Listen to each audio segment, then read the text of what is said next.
जय हिंद दोस्तों, आज मैं धनबाद बार एसोसिएशन में हूँ और अभी आपको मिलाने जा रहा हूँ। हमारे धनबाद बार एसोसिएशन में प्रेसिडेंट के पद पे खड़े हो रहे हैं एक काफ़ी अनुभवी अधिवक्ता जो कि काफ़ी सालों से काफ़ी पुराने वरिष्ठ अधिवक्ता में गिनती आती है जिनकी। तो चलिए मुलाकात कराता हूँ हमारे धनबाद बार एसोसिएशन के वरिष्ठ अधिवक्ता श्री राधे श्याम गोस्वामी जी से, जो कि प्रेसिडेंट के पद पे खड़े हो रहे हैं। सर बहुत बहुत स्वागत है आपका। सर कैसा लग रहा है अभी आपको नॉमिनेशन करने के बाद? निश्चित रूप से बहुत ही अच्छा लग रहा है। चुनाव बहुत पहले हो जाना चाहिए था, 8 जून के अंदर में, लेकिन बहुत देर हो गया, इसका चिंता सताया। लेकिन अब अच्छा लग रहा है कि कम से कम स्टेट बार काउंसिल के प्रयास से ये चुनाव यहाँ पर हो रहा है। पिछले बार भी चुनाव के समय में हाई कोर्ट में मामला कर दिया गया था तो उनके कमेटी के द्वारा, इसके चलते भी 2-3 महीना लेट हुआ था। इस बार भी लेट ही हुआ 2-3 महीना, लेकिन चुनाव का प्रक्रिया हो गया। मैं नामांकन दाखिल किया हूँ। इस बार गुरुदेव की कृपा से हमारी जीत को भी ऐसा मैं मानता हूँ। क्या बात है सर। कुछ बातें आप जानना चाहते हैं, आपका दिल का बात तो मैं समझ सकता हूँ कि कौन सा बातें करेंगे, क्या नया चीज है।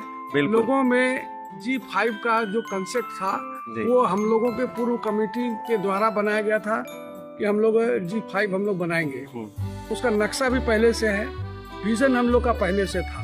उस विजन में करने के क्रम में जब हम लोग शुरुआत कर रहे थे, उस समय VK प्रसाद जी थे, अंसारी मंडल जी थे, राधे श्याम गोस्वामी, मैं था, सत्यनारायण भट्टाचार्य थे और हम लोग के टीम के लोग थे। ये टीम वर्क से इस धनबाद बार को करना चाहते थे, लेकिन किसी अधिवक्ता को हेरिटेज के नाम पर मामला दायर कर दिया, जिसके कारण नहीं कर सके।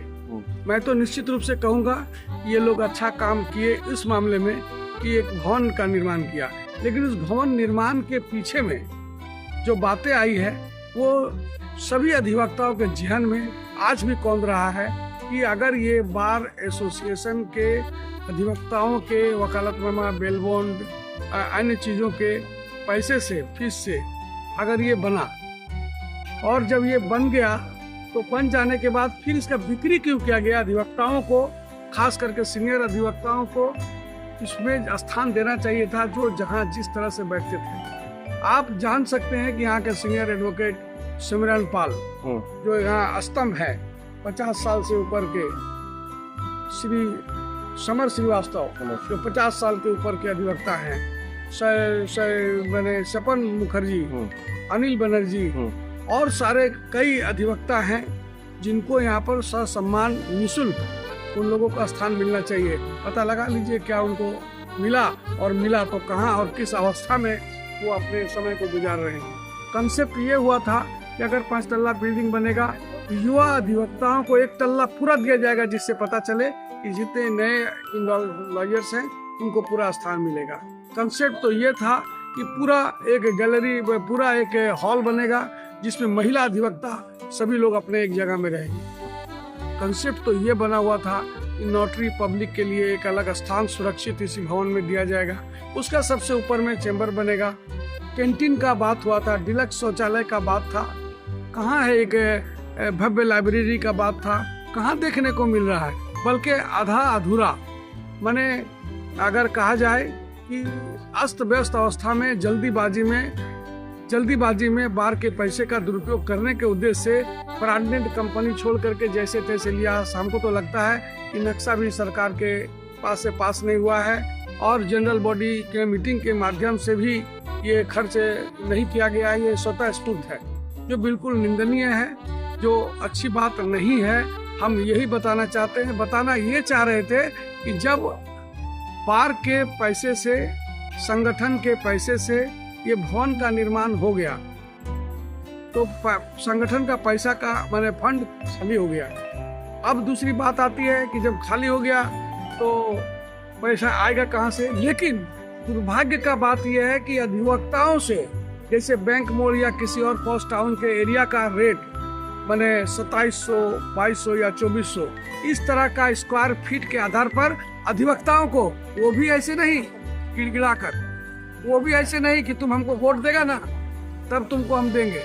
उसके आधार पर सब्जबाग दिखाकर उन लोगों को पैसा ले करके 2 लाख, 2.5 लाख, 3 लाख, 4 लाख तक, किसी को छोटा किसी को बड़ा, और स्वयं अपने आप को भी इस तरह का ले करके वो लोग 1 नहीं, 2 नहीं, 3 नहीं, 4 नहीं, 5 चेंबर जूनियर के नाम से, इसके नाम से, जो चेंबर के नाम से उन्होंने ले लिया। अब हम कहना ये चाहते हैं कि ले तो लिया, सारा कुछ किया, चलिए वकील भाइयों को दिया, हम आपको नमस्कार सलाम करते हैं, लेकिन भैया बंधु सभी वकीलों के जहन में ये है कि जब उन वकीलों का पैसा जो बार के पैसे से बनाए, अब धीरू भाई अंबानी, नीरव मोदी या किसी धनबाद के बड़े बिजनेसमैन, मैं नाम नहीं लेता हूँ, उनसे पैसा लेकर अगर नहीं बनाया तो जब ये पैसा का बिक्री किए, आप व्यवसाय किए, धनबाद बार को अपना जागीर समझ के मैं कहता हूँ, क्योंकि कोई नियम कानून नहीं बनाया कि अलॉटमेंट कैसे होगा, किनको दिया जाएगा, जूनियर को, सीनियर को, किसको, उसका तो बेतरतीब है ना कोई सूचना प्रकाशन किया, अगर किया तो रात के अंधेरे में किया होगा जो आप ही को मालूम है। ये पैसा जो आपने उन लोगों से लिया, उस पैसा को आपने बार फंड में क्यों नहीं जमा किया, और अगर वो जमा किया है तो कहाँ है? करोड़ों रुपया का हिसाब है, 3 करोड़ 5 करोड़ रुपया का आप खर्चा बता रहे हैं, तो उस 5 करोड़ रुपया का खर्चे का जो हो गया वो पैसा तो बाहर के फंड में होना चाहिए, वो आज तक नहीं है।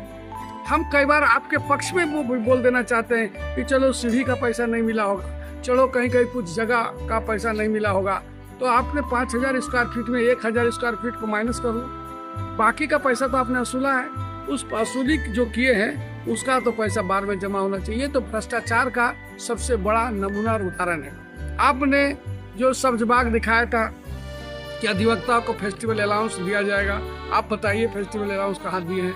आज तक नहीं दिए। और अधिवक्ताओं के द्वारा लड़ाई झगड़ा करने के बाद, झमेला करने के बाद, गिड़गिड़ाने के बाद आपने उन लोगों को 1500 रुपया करके लॉलीपॉप दिया, जहाँ करोड़ों का आमदनी है, जो अधिवक्ताओं का पैसा है।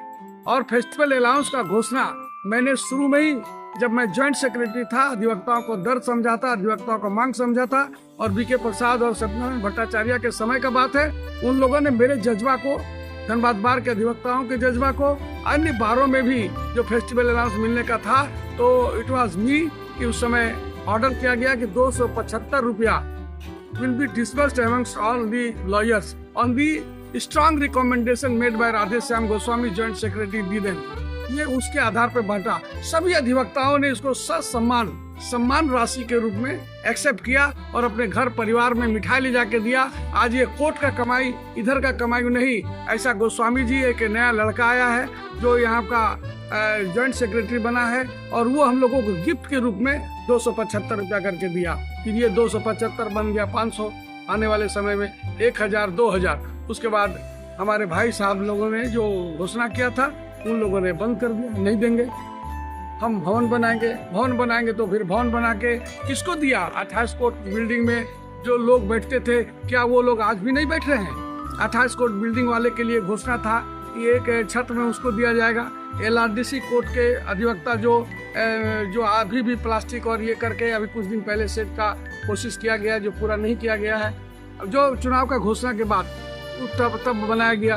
तो आप जो 28 कोर्ट में उसी तरह से बैठ रहा है, LRDC कोर्ट में उसी तरह से बैठ रहा है, CGM कोर्ट में भी लगभग इसी तरह से लोग बैठ रहे हैं। CGM कोर्ट के पीछे में अधिवक्ता लोग बैठ रहे हैं, जो खुले छत में पहले भी बैठते थे। उधर शकील भाई का एरिया है, उधर से महेश भाई, शकील भाई, पंकज प्रसाद। आज भी ये तो तमाशा बन गया है। ये लोग जस का तस छत, ये बिल्डिंग बनने के बाद कथित रूप से वो किसको नहीं मिला, दिए आप किसको? लोग बैठ कहाँ रहा है? आपके पास कुछ जगह नहीं है। क्लाइंट को अगर नीचे हॉल में बना है तो वहाँ जा करके देख लीजिए कि अधिवक्ता तो बैठ सकते हैं, लेकिन वो क्लाइंट से बात नहीं कर सकते। 2 इधर से 2 उधर से, अगल बगल, और चलने का भी रास्ता में कई बार आपस में देखते हैं, लड़ाई झगड़ा हो जाता है कि मेरा कुर्सी ठेल ठाल कर दिया। इस तरह का सीन पिछले बार देखा। और जब भी कोई भी अधिवक्ता उनसे किसी तरह का सहयोग का मांग करते हैं, काफी इरिटेट हो जाते हैं। यहाँ तक कि पूर्व के पदाधिकारियों ने युवा अधिवक्ता को थप्पड़ मारा है और अपने सहयोगी से थप्पड़ मरवाया भी है, जो बिल्कुल घृणित काम किया है। कंडेम करते हुए वकील आज भी रात को उसको नींद नहीं आता है कि हमारे साथ ऐसा किया। वो डर से कुछ नहीं बोला, तेरा लाइसेंस रद्द कर देंगे। ये पूर्व का पदाधिकारी का कहानी है। पता लगा लीजिए कि इसमें से कोई बात गलत हम बोल रहे हैं तो। ये वकीलों के सम्मान पे केस पहुंचाया, वकीलों का मान सम्मान को खत्म किया। बताइए कि वकील लोग इतना समस्या से घिरे रहे, न्यायालय में कई तरह का कठिनाई आई। कभी किसी ने दावा कर सकता है पूर्व के कमेटी के लोग कि हम लोगों ने आंदोलन किया या जुडिशियल सिस्टम के पास जाके कम से कम बात रखा? कुछ नहीं किया। जो बोला, जहाँ बोला वही सही। कई गेट लग गया, ताला बंद हो गया, आपने कुछ नहीं लगाया, बल्कि एक काम किया जो सबसे निंदनीय काम है कि आपने बार के प्रेमाइसेस में हिंदू महतो से पैसा मैं लिया था, हमको फीस मिला था, उस फीस को हमने डोनेट कर दिया। गेट हमने बनाया और गेट में आपने वो क्या होता है, टाइल्स लगा के अपने नाम को खुदवा दिया। What is this? ये किसी का जागीर नहीं है। धनबाद बार एसोसिएशन के द्वारा निर्मित किया गया, उद्घाटन हमने किया था। मेरा नाम का पता नहीं है। अगर नाम, हम लोग तो नाम का चक्कर में नहीं रहते हैं, काम के चक्कर में रहते हैं। सब लोग बोलते हैं, सबके जुबान में एक ही नाम, राधे श्याम राधे श्याम। ये क्यों बोला जा रहा है? आप पीछे में जाकर के देखिए, एसबी सिन्हा का फ्रंट में दरवाजा बनना चाहिए था। हम लोगों का शान, आन बान शान उसके परिवार का। आप उन लोगों को क्या सोच करके आप पीछे में नाम का दरवाजा बना दिया? मेन गेट में होना चाहिए, पीछे का गेट बना दिया। उसके बाद तो अति ये हो गया उसको बनाने का निर्माता के रूप में नाम अपने कौन, रवीश नाम का कोई ठेकेदार का नाम लिखने का क्या मकसद है? क्या मकसद है? आपने रवीश नाम के ठेकेदार को आपने काम दिया, या आपने आज तक घोषणा नहीं किया कि आपके परिवार के किस सदस्य को यह कॉन्ट्रैक्ट का काम दिया गया, और फिर उस कॉन्ट्रैक्ट के काम को कौन किया गया, कौन सा सामान कहां से खरीदा गया, किस ब्रांड का खरीदा गया? आप आज भी वाउचर लगा दीजिए ना, दे दीजिए ना, बाहर में साट दीजिए ना। आपने कभी भी हिसाब नहीं दिया सर। इस तरह से अराजक स्थिति पूरा धनबाद बार में बना हुआ है। कोई वकील पकड़ा जा रहा है, उसके लिए आप आगे नहीं आ रहे हैं। कोई वकील जेल चला जा रहा है, उसको छुड़ाने का आप भी प्रयास नहीं कर रहे हैं। कोई वकील अपराधियों के द्वारा पीटा मारा जा रहा है, आप आगे नहीं बढ़ रहे हैं। लेकिन वहाँ मैं मन के जीते जीत, मन के हारे हार होता है। मैं कभी हार नहीं माना। 2004 से मैं वकीलों की सेवा में अनवरत लगा रहा। कई लोगों में गलतफहमी पैदा किया जा रहा है कि हम बना दिए। हम बोले कि थोड़ा मेरे प्यारे मित्रों, जब ये बात बोलते हैं हम बना दिया, हम कहाँ है और मैं और हम, ये जो भावना इन लोग को प्राउडी बनाता है और बताता है कि हम बना दिए। आपका जागीर नहीं था। संगठन और संस्था से पूछ के कैसा बनना है, क्या बनना है, वो करना चाहिए था। आप नहीं किया। हम यही बोल रहे हैं कि बाएं और दाएं मुड़ के देखिए। बगल में Vinod Bihari hall, Mishra hall, seminar hall, ये सब, इसके पहले सत्यनारायण भट्टाचार्य हॉल, बीके प्रसाद हॉल, ये 2 तल्ला 1 तल्ला नहीं बना है क्या? ये आप बनाए हैं क्या? और आपको भी उन सभी हॉल में पूर्व के कमेटी को जगह मिला है कि नहीं मिला है? आप बताइए ना, कितना रुपया दे करके वो जगह को लिया है और कैसे करके लिया है? उस समय तो हम लोग निःशुल्क दिए थे। आप ये बताइए कि जहाँ LRDC कोर्ट के सामने में, उसको हम 1 किलोमीटर कई बार बोलते हैं, कि वहाँ से खड़ा होकर चलने में आपको 10 मिनट लगेगा। वहाँ से income tax, sale tax office तक का शेड बनाया हुआ है। तो ये विजन नहीं था क्या कि वकीलों को बैठने के लिए जो प्लास्टिक के इसमें बैठता था वहाँ पर जगह मिला? आपको ये विजन नहीं था कि SDO कोर्ट कैंपस में उस समय बहुत लोगों के विरोध के बाद SDO साहब, उस समय राकेश बाबू थे, राकेश ठाकुर, उनके सहयोग से कि बोले थे हमारे भी परिवार के लोग वकालत करते हैं, लेकिन यहाँ के वकीलों को ये प्लास्टिक के छज्जा में देखकर हमको दुखी होते हैं। और गोस्वामी जी, आपका टीम हमारे पास आया है, आपके नेतृत्व में आया है। हम आपको आज से बोलते हैं कि जाइए वहाँ पर अच्छा सा शेड बनाइए और अधिवक्ताओं को लिए बैठने के दीजिए। मुझे अपने घर परिवार के लोगों का याद आता है। मैं राकेश बाबू को भी सैल्यूट करता हूँ, जो SDO थे उस समय, उनके माध्यम से बना। और उसके कुछ ही दिन बाद हमको लगता है उनके विरुद्ध में भी कंप्लेन किया कि ये लोग वकीलों को जगह दे दिया है। और आज का स्थिति ये है कि वो जाके देखिए, कंज्यूमर फोरम के बगल में जो शेड बना हुआ बांके बिहारी हॉल, जिसका उद्घाटन मैंने किया है, वो देखिए। अम्बेडकर हॉल, जिसका उद्घाटन हमने किया है, वो किए हैं। हमारे समय में भी विदेश भाई भी थे, तो उधर शेड बना था। उनके जो चाचा राज्यसभा के सांसद थे, विदेश भाई के प्रयास से वो बना था। सामने का शेड बना था, सबको आप उजाड़ दिए और उजाड़ करके फिर नवनिर्मित करके उसका भी अंधा थोपी काम कर दिए। मैंने पैसा क्या करिएगा नहीं करिएगा, क्यों किए, कौन बोला, कहाँ रिजोल्यूशन लिए, ये सब कुछ पता नहीं है। इसलिए हम पूरी तरीके से जनता में ये आक्रोश भरा हुआ है कि अब की बार परिवर्तन होगा। और उन लोगों को आज तो देखे समर बाबू के चिरिस्ता में, वहाँ पर इतना उसके बगल में इतना बड़ा बोर्ड लगवाया गया है कि जिससे साफ साफ बोलता है कि पूर्व के पदाधिकारी जो धनबाद बार में है वो डिक्टेटर थे, उन लोगों को कबाड़ दो, उसको रिमूव कर दो, उनको हटा दो। कौन सा ऐसा बात बन गया कि समर श्रीवास्तव जैसे व्यक्ति को सामने आना पड़ा बार के सुरक्षा के लिए, बार के रक्षा के लिए, बार के हितों का रक्षा के लिए, बार के वकीलों का मान सम्मान को कहां तक ठेस पहुंचा दिया गया। ये स्थिति में है। हम बताना ये चाहते हैं बंधु, होना चाहिए थे अधिवक्ताओं, युवा अधिवक्ताओं का सेमिनार करने का, युवा अधिवक्ताओं के लिए जुडिशरी क्लास का तैयारी करने का। मैं अपने समय में करवाया। मेरे समय में कितने जज बने, मजिस्ट्रेट जुडिशियल ऑफिसर बने, मैंने सबको सम्मानित किया था अपने समय में। उसके परिवार को भी इस धनबाद बार का सदस्य आप लोगों ने कभी नहीं किया, ना सोचा। इस तरह से लोगों में एक आक्रोश है और जस का तस बना हुआ है। और इसमें हमको लगता है कि इसको अपना जागीर समझा गया, जो बिल्कुल गलत है। सीनियरों का अपमान किया गया, जो बिल्कुल गलत है। युवा अधिवक्ता दर दर भटकते रहे, जो बिल्कुल मैंने उनके लिए असमान बात है। कोर्ट में आने के बाद जाओ, कहीं जगह मिलेगा तो ले लो।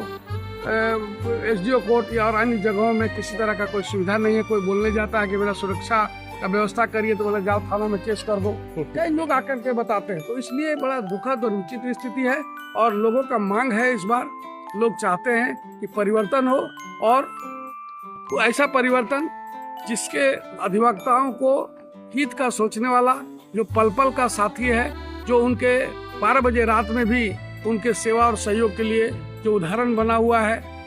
हम हैं, हमारे रूप में लोग मानते हैं कि आप ही हैं। और मुझे जनता ने, मुझे अधिवक्ताओं ने आग्रह किया कि हम लोग अपने भाई को खो दिया है, हम लोगों को अपना हितैषी चाहिए। और उसी हितैषी के मुद्दे पर मैंने इस चुनाव में अपने आप को दिया है अधिवक्ताओं के लिए कि फिर एक बार मुझे सेवा करने का एक जुनून फिर और है, जो पूरे अधूरे काम को मैं पूरा करूंगा। ये बिखरा टूटा फूटा, आप देखें ना, कई बार आप लोग सुनते हैं, समाचार आता है कि यहाँ पर लगाया गया है लिफ्ट, और लिफ्ट भी कोई ब्रांडेड कंपनी का नहीं, असेंबल्ड करके लगाया गया है। दिन में 2 बार बंद हो जाता है। कभी आदमी उसी में रहता है। कोई बोलता है कि भूत बंगला है, इसमें हम लोग चढ़ेंगे नहीं भैया, कब बंद हो जाएगा और कब अटक जाएंगे, क्या होगा पता नहीं। इस तरह से तो काम हुआ है। तो अभी भी अधिवक्ता लोग काफ़ी नाराज है। जिस अधिवक्ताओं को वो चैम्बर अलॉटमेंट किए हैं, जिनको शपथ दिलवाया कि हमको वोट दीजिएगा, वो लोग भी काफ़ी रुष्ट और नाराज है। इसलिए अब हर तरह से, चारों तरफ से एक ही आवाज़ है कि पुराने कमेटियों को बदलना है। यही नैरेटिव चल रहा है कि पुराना कमेटी नहीं चलेगा, पुराना कमेटी को हटाओ, नया कमेटी लाओ, नया कमेटी लाओ। और जो नया कमेटी में जो योग्य है, हम लोग कई 4-5 उम्मीदवार हैं, उसमें से जो योग्य होगा उसको लोग चुनेंगे। मुझे ही चुने, ये बहुत बड़ी बात नहीं है, किसी को भी चुना जा सकता है। लेकिन जो अधिवक्ताओं के सम्मान के लिए, अधिवक्ताओं के मान सम्मान के रक्षा के लिए जो हमेशा तैयार रहता है, लड़ने को तैयार रहता है, वैसे आदमी को चुना जाना चाहिए। बात ये आया, और सबसे बड़ा बात ये आया, जो चुनाव मैदान में मैं घूमने लगा, तो उस चुनाव मैदान में घूमने के क्रम में बोला कि लोग तो बोलते हैं इस जाति के इतने लोग हैं, उस जाति के इतने लोग हैं, उस जाति के इतने लोग हैं। आपका तो गोस्वामी जी कोई जाति समझ में नहीं आ रहा है। जो एक दो ठो है तो सब लोग पता भी नहीं चल रहा है वो लोग कहाँ है, क्या है उसकी स्थिति। तो हम बोले भाई जाति का तो यहाँ चुनाव होता नहीं है, और यहाँ जाति का जरूरत भी नहीं है। और एक के गोस्वामी है तो एक के गोस्वामी सही, लेकिन बात बता रहे हैं आपके नज़र में गोस्वामी है तो ये गोस्वामी जात जब शादी विवाह करने जाएंगे कहीं बेटा बेटी का, तो ना जरूरत है कि कोर्ट में जरूरत है। हम उसी समय आप लोगों से, उन लोगों से कई बार बोला भी हूँ कि भैया मेरा जात बता दे, मेरा कौन सा जात है धनबाद कोर्ट में। हम ये पूछे कि भैया मुस्लिम लोग दाढ़ी रखते हैं, इनका अलग एक रूप है, जिससे लोग समझ जाते हैं बहुत हद तक। हालांकि हर लोग रखते हैं, लेकिन कुछ लोग रखते हैं। तो वो कौन सा कोट वकील बनने के बाद पहन के आते हैं, तो एकदम काला कोट। हम लोग गुजराती भाई कौन सा कोट पहन के आते हैं, काला कोट। ये गुरु नानक देव जी को मानने वाले पंजाबी कौन सा कोट पहन के आते हैं, वो हरिजन कौन सा कोट पहन के आता है, आदिवासी कौन सा वस्त्र पहन के कोर्ट में वकालत करना आता है। मतलब कि हिंदू, सिख, ईसाई या अन्य किसी धर्म के लोग धनबाद कोर्ट में कौन सा कपड़ा पहन के आता है, जिससे पता चलता है सब एक है। बोले पूरे भारत में सिर्फ यही एक पेशा है जिसमें कोर्ट में आइएगा तो हिंदू, मुस्लिम, सिख, ईसाई या अन्य किसी धर्म को मानने वाला सब काला कोट पहनते, इसमें कोई बैर नहीं है। तो दोस्त, आप लोग को समझ में आया कि मेरा जात क्या है। मेरा जात अगर जानना चाहते हो, कोई बताया 150 है, 200, 250, 300, 150। हमारा जात काला कोट है। मतलब तमाम यहाँ पर 3500, 4000 जो वकील हैं वो उसका जाति का मैं हूँ, और मेरा समर्थक और मेरा वोटर और मेरा जात यही लोग हैं। इन्हीं के बल पर मैं चुनाव जीतता हूँ। मैं ये बताना चाह रहा हूँ। क्या बात है सर, आपने इस 10-15 मिनट में काफी कुछ बातें बताई। अभी और आपको कहाँ बताए। अभी मेरी मन का इच्छा, जो नीचे भवन जो बना हुआ है उन सबको टाइल्स लगा करके, शीशा लगा करके एसी युक्त बनाऊंगा। क्या बात है। जो नया जो पुराना भवन बना हुआ है, जो जर्जर अवस्था में है, उन सभी में टाइल्स आदि लगा के सब एसी रूम रहेगा, और वो रूम रहेगा निःशुल्क, किसी से पैसा नहीं लिया जाएगा। कल आप चुनाव में देखा ना जन सैलाब, वो जन सैलाब बता रहा था मेरे नामांकन के समय में कि कितने लोग आ रहे हैं और किस तरह से बधाई दे रहे हैं, अग्रिम बधाई दे रहे हैं। तो मेरा भी एनर्जी लेवल काफी बढ़ा है कि कुछ और बढ़िया से काम कराना चाहता हूँ। मैंने वादा किया कि 28 कोर्ट के किसी भी अधिवक्ता को वहाँ से हटाया नहीं जाएगा, बल्कि वहाँ सुसज्जित किया जाएगा, और कोई लड़ाई लड़नी होगी तो लड़ना के लिए संवैधानिक रूप से मैं तैयार रहूंगा। उसी तरह से सीजीएम कोर्ट में भी किसी भी अधिवक्ता को वहाँ से हटाने का बात होगा तो मैं संवैधानिक रूप से अधिवक्ता बंधुओं के हित की रक्षा के लिए मैं उस समय भी लड़ने के तैयार रहूंगा। मैं ये एक चीज जो आज नया कंसेप्ट लोगों के सामने में आया कि गोस्वामी जी आप चुनाव लड़ते हैं, कभी आपने सोचा कि बहुत जाति के लोग यहाँ रहते हैं, आदिवासी, हरिजन, ओबीसी, मुस्लिम, महिलाएं, ये लोग चुनाव में कई बार नहीं जीत पाते, कई बार नहीं जीत पाते, तो उसके लिए क्या सोचे हैं।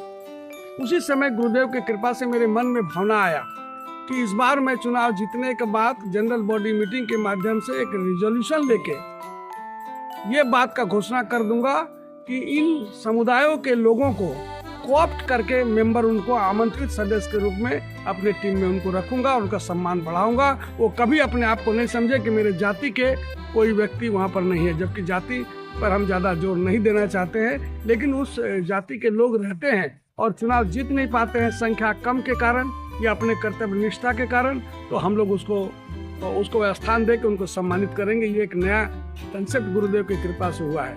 मैं एकदम घोषणा कर दिया और पहले भी कर चुका हूँ कि फेस्टिवल अलाउंस के लिए आपको मांगना नहीं पड़ेगा, गिड़गिड़ाना नहीं पड़ेगा, आंदोलन करना नहीं पड़ेगा, वहाँ लाइन लगाना नहीं पड़ेगा। मैं पहले भी बांट चुका हूँ पैसा लोगों के, मैंने बार का अधिवक्ताओं के चाहत पर बार के लोगों के लिए बांटा हूँ, तो ऐसा नौबत नहीं आया था। तो मैं 5000 से 10,000 तक का festival allowance subject to condition हमारा फंड में होना चाहिए।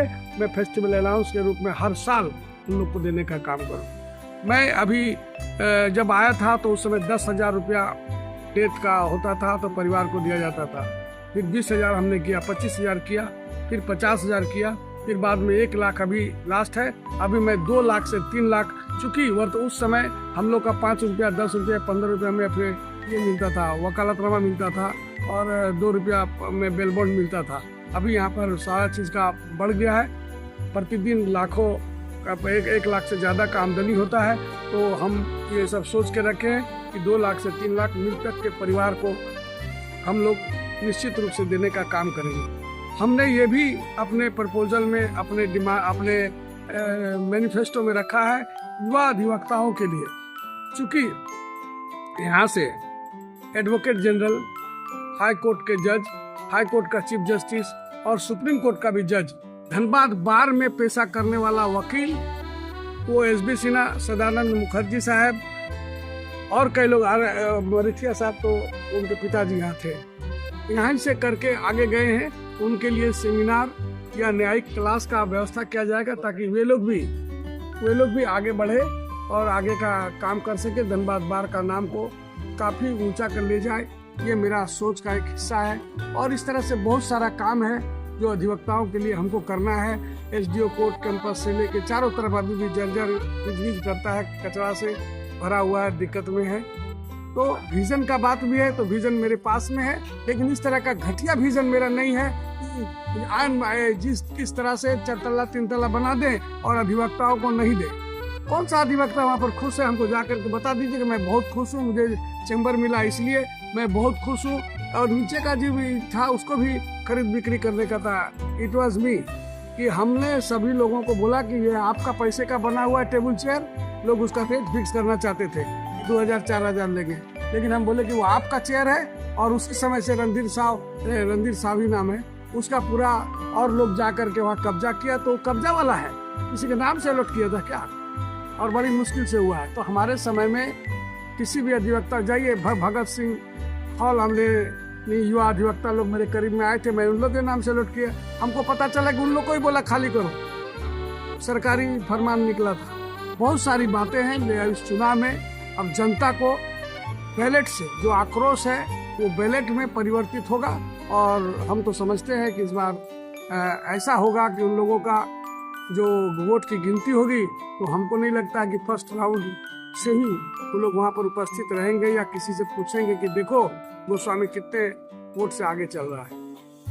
मैं सभी मेरे दर्शक को, आपको भी शुभकामनाएं देता हूँ और लोगों से आग्रह करता हूँ कि परिवर्तन का लहर है, जिसको भी चुनना है, एक नहीं, सिर्फ मैं नहीं हूँ, कई लोग हैं।